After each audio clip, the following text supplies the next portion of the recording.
Hello and welcome to this online presentation for XNB382 Principles of Exercise Prescription. My name is Alex Bell and the purpose of this presentation is to display a client practitioner scenario similar to that of a real world situation. This presentation looks to discuss a new client screening and the relevant processes involved, whilst furthermore exploring the use of multiple pre-exercise screening tests from which a needs analysis and action plan were executed. The client for this presentation, or client X, is a 20-year-old male with a height of 189 centimeters and a weight of 87.2 kilograms, resulting in a BMI of 24.41, which falls into a normal range.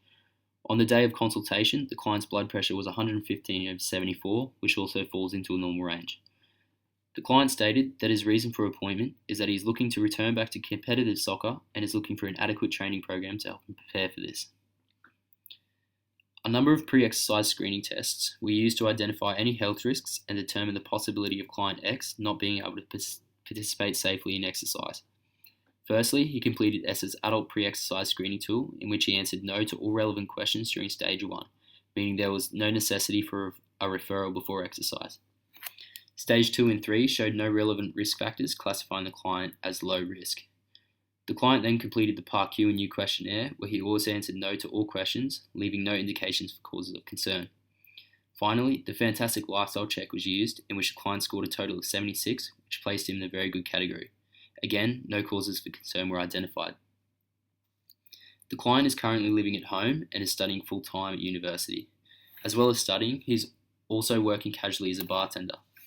Despite his busy lifestyle, the client still manages to participate in approximately 360 minutes of moderate to high physical activity a week, which is almost double the recommended amount by ACSM's guidelines.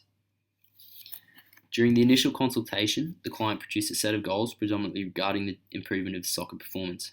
The client also stated that he struggled to find time and motivation to train and is looking for a suitable training program to improve this. Amongst discussion with the client, it was determined that his primary exercise goal was to improve his aerobic and anaerobic fitness, as well as his speed in relation to improving his soccer performance.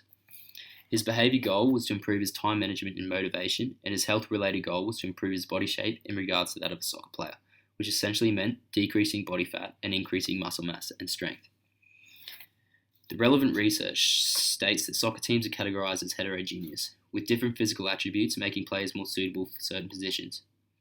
For example, tall and strong players may be more suitable to centre fullback roles, while short and fast players might find themselves more suitable to a wing position. This also applies to players possessing high levels of power when considering the difference between a goalkeeper's power compared to that of a central midfielder.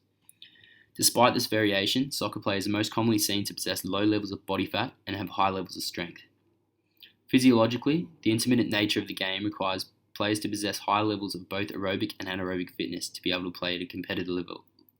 Studies show that players are required to cover a total distance of 10 to 13 kilometres per game, which involves 800 metres of sprinting and 3.2 kilometres of high-intensity running.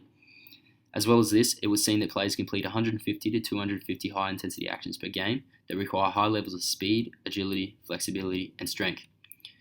With players working at approximately 80 to 90% of max heart rate, this being close to that of lactate threshold, players are required to use all energy systems to keep up with the intermittent and fast pace of the game.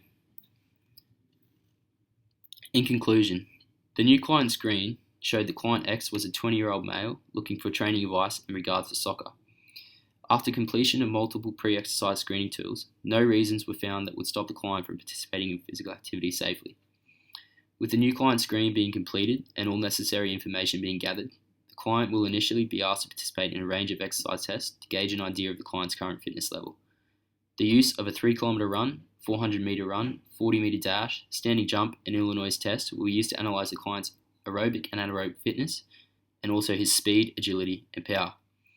After the results from these tests are gathered, a training program will be provided in which all exercises are linked to the relative test results.